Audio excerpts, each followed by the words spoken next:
बिस्मिल्लाहिर्रहमानिर्रहीम। आज का जो हमारा टॉपिक है वो एलिज़ाबेथन ड्रामा पे है, क्योंकि हम द रेनेसेंस एज को पहले डिस्कस कर चुके हैं। उसके बाद हमने एलिज़ाबेथन एज को भी डिस्कस किया और हमने ये भी डिस्कस किया कि what is the difference between both of the two ages. उसके बाद आज हम डिस्कस करेंगे कि कौन सा जो यानरा था वो इस एज के अंदर फ्लॉरिश हुआ था, जो ज्यादा पीक पे गया था, वो कौन सा था। तो वो एलिज़ाबेथन ड्रामा था। इससे पहले भी प्लेज लिखे जा चुके हैं, लेकिन उन प्लेज में ये बात नहीं थी। उनके जो कैरेक्टर्स होते थे, जो हीरो होते थे, उनमें मॉरल कैरेक्टर्स या वो रिलीजियस कैरेक्टर्स इंट्रोड्यूस किए जाते थे और विक्ट्री जो होती थी वो हमेशा विर्चू की होती थी और इस तरह से। लेकिन इस बार ड्रामाज में कुछ ऐसी चीजें इंट्रोड्यूस हुई जिसने इसको पीक पे पहुंचा दिया। फॉर एग्जाम्पल रिवेंज ट्रेजेडी या फिर थंडर को इंट्रोड्यूस कर देना।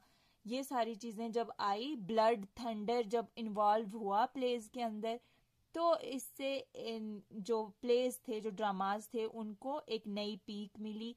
और ये सब किसने किया?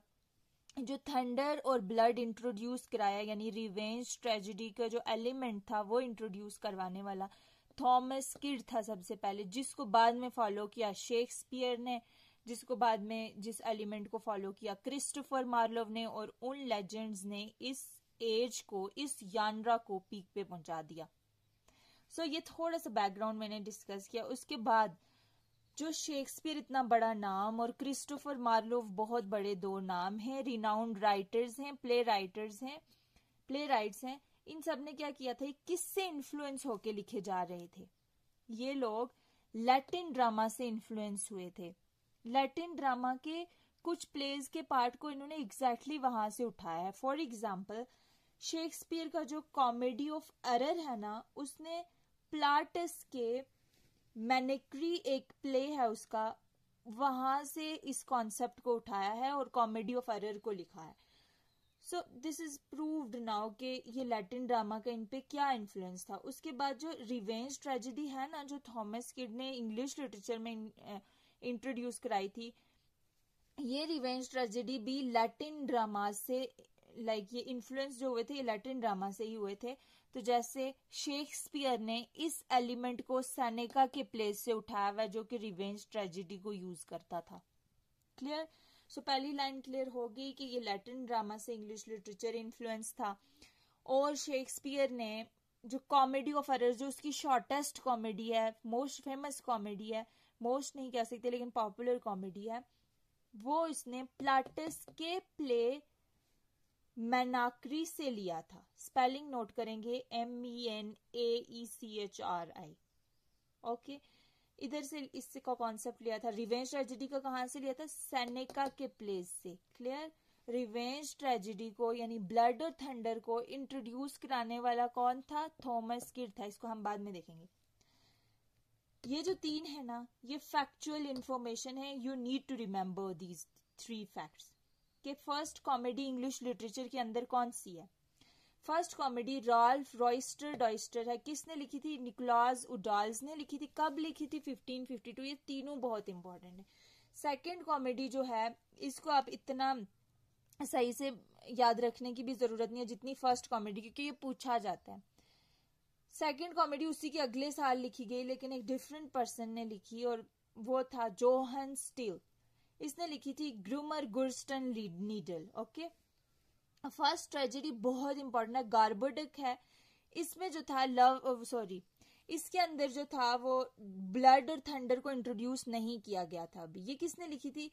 थॉमस सेक्वाइल ने। इसके साथ नॉर्टन भी एक राइटर था, जिन दोनों ने मिल के गार्बोडक लिखी थी। गार्बोडक का दूसरा नाम है फेरेक्स एंड पोरेक्स। ये कुछ फैक्ट्स थे कि आपको याद रखने की जरूरत है। अब जो हम थोड़ा बहुत कॉन्सेप्ट देखते हैं यूनिवर्सिटी विट्स का, क्योंकि ये मैंने बताया कि एलिज़ाबेथन ड्रामा पीक पे जा रहा था, तो उसकी वजह क्या थी? आई टोल्ड यू कि प्रीवियस एज में, मिडिल एज में, जिसको डार्क एजेस भी कहते हैं, तब यूनिवर्सिटीज कॉन्स्ट्रक्ट हुई थी। मैंने आपको बताया भी था उस एज में। मैंने डेट्स भी लिखी थी कि ऑक्सफोर्ड यूनिवर्सिटी जो थी 1167 में कॉन्स्ट्रक्ट की गई थी, कैम्ब्रिज 1209 में की गई थी। अब जो है वो तो कंस्ट्रक्ट कर दी गई थी, वहां पर पढ़ाई तो स्टार्ट हो गई थी, लेकिन अब जो है, अब जो एजुकेटेड क्लास थी वो इमर्ज हो रही थी। यूनिवर्सिटी विट्स नाम से याद रखिएगा, विट्स का मतलब अक्लमंद होता है, लाइक अच्छे रिनाउंड इंटेलिजेंट पीपल। यूनिवर्सिटी आपको नाम से जाहिर है कि यूनिवर्सिटी में जो पढ़ते थे, कौन सी यूनिवर्सिटी, मैंने आपको बताया ऑक्सफोर्ड और कैम्ब्रिज तब यूनिवर्सिटीज कंस्ट्रक्ट की गई थी। उसके इंटेलिजेंट राइटर्स जिनमें 7 लोग शामिल थे, कौन से 7? Lodge, Nashe, Lyly, George Peele, Thomas Kyd, Robert Greene और एक सेंट्रल सन था, कौन? Christopher Marlowe. क्रिस्टोफर मार्लोव को यूनिवर्सिटी विट्स का सेंट्रल सन कहते हैं। क्यों? Most renowned person of university wits is Christopher Marlowe. Central sun of university wits is Christopher Marlowe. ये 2 चीजें आपने याद रखनी है। लेकिन head of university wits is different. Head different. Head कौन है? लिली हेड है। ये लिली है जिससे बहुत कुछ सीखा था मार्लोव ने भी, बहुत कुछ सीखा था शेक्सपियर ने भी। Remember one more thing, Shakespeare इस यूनिवर्सिटी विट्स का पार्ट नहीं है। शेक्सपियर को हम अलग से डिस्कस करेंगे। क्रिस्टोफर मार्लोव को भी डिटेल में शेक्सपियर के साथ डिस्कस करूंगी। अभी मैं आपको सिर्फ यूनिवर्सिटी विट्स का कॉन्सेप्ट बता रही हूँ। और इन माइनर जो इसके मेंबर्स थे, माइनर नहीं कह सकते बल्कि जो इसके अदर मेंबर्स थे वो स्टार्स कंसीडर किए जाते हैं, लेकिन मार्लोव जो है वो सन कंसीडर किया जाता है। उसके बाद क्या हुआ? ये जो था ना, ये फर्स्ट पीरियड था एलिजाबेथन ड्रामा का। ये कौन ये जो था ना, ये फर्स्ट पीरियड था एलिजाबेथन ड्रामा का। ये कौन सा है? यूनिवर्सिटी विच सेकेंड पीरियड है। इसके अंदर कितने मेंबर हैं? 7 बता दिए कौन कौन से। माइनर स्टार्स कौन से? सारे हैं। किसको छोड़ के? Christopher Marlowe. क्रिस्टोफर मार्लोव क्या सेंट्रल सन है। एक और बात, इंपॉर्टेंट बात याद रखनी है कि इनमें से कौन कौन से ऐसे राइटर्स थे जो राइटिंग करते थे किस वजह से? कमाने के लिए। ठीक है, कमाने के लिए, क्योंकि उनकी फाइनेंशियल कंडीशन ठीक नहीं थी, कुछ तो कर्जे में मरे भी थे।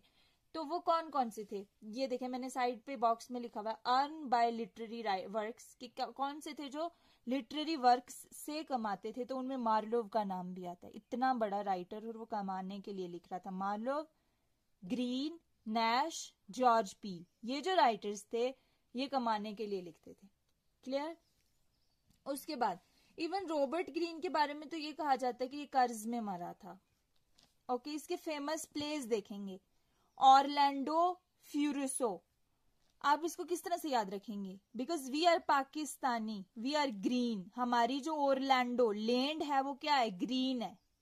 ग्रीन वर्ड जहां भी आएगा आपको पाकिस्तान जेन में आना चाहिए। जब आपको जेन में आएगा तो हमारी लैंड क्या? ऑरलैंडो। ये किसने लिखा हुआ? ग्रीन। जेन में आगे मैं निमोनिक बता रही हूँ किस तरह से याद रखना है, बाकी आप अपनी टेक्निक यूज करके भी याद रख सकते हैं। ऑरलैंडो फ्यूरिसो हो गया। उसके बाद आ जाता है फ्रायर बैकन, इसका एक वर्क था। फ्रायर बंगे इसका एक वर्क था। अब आपको ये भी पता है कि ग्रीन से आपको जेन में आएगा पाकिस्तान। आपको पता है यहाँ से सारे फ्रार हो जाते हैं। फ्रायर बैकन, फ्रायर बंगे, याद हो गया ये मैंने आपको निमोनिक भी बता दिया कि आपने किस तरीके से याद रखना है। नैश और लॉज के लिए कहते हैं कि नॉट ऑफ मच इंपॉर्टेंस, इनकी इतनी इंपॉर्टेंस है ही नहीं, इनको कुछ भी याद रखने की जरूरत नहीं है। सिर्फ ये याद रखने की जरूरत है कि नैश जो था वो कमाने के लिए लिखता था। क्लियर हो गया? क्रिस्टोफर मार्लोव पे मैं अलग वीडियो भी बनाऊंगी। सिंपल मैं आपको अभी बता रही हूँ कि ये 29 ईयर्स का था तो इसकी डेथ हो गई थी। ये ट्रेजेडीज का फादर कंसीडर किया जाता है, इंग्लिश ट्रेजेडीज का। इसने ट्रेजेडीज लिखी थी, हमेशा हीरो को मारता था। एक और इम्पॉर्टेंट बात याद रखेंगे, 29 ईयर्स में ये कैसे मरा था कि इसके बारे में कहा गया था कि इसने किसी गॉड का यानी ईश्वर का कुछ लाइक उनकी जुबान में विरुद्ध टाइप कुछ कर दिया है, लाइक उसको डिनाई कर दिया है, एथिज्म की तरफ जा रहा था। तो इसको फ्रायर इनग्राम फ्रीजर ने इसको किल किया था एक चाकू की मदद से। सो ये एक थोड़ा सा आप ज़हन में रखें, इसको मैं अलग से डिस्कस भी करूंगी। क्लियर? एक और बात, बल्कि मैं इसके प्लेस को भी डिस्कस करूंगी। डॉक्टर फास्टस इसका मास्टरपीस है। टेम्बरलाइन इसका पहला प्ले है, ये ज़हन में चलो थोड़ा बहुत बता देती हूँ। थॉमस किड के बारे में पहले बता चुकी हूँ। इसने पहली ट्रेजेडी गार्बोडक को इंट्रोड्यूस किया हुआ इंग्लिश लिटरेचर में, जिसको फेरेक्स एंड पोरेक्स भी कहते हैं। I am literally very sorry, not गार्बोडक।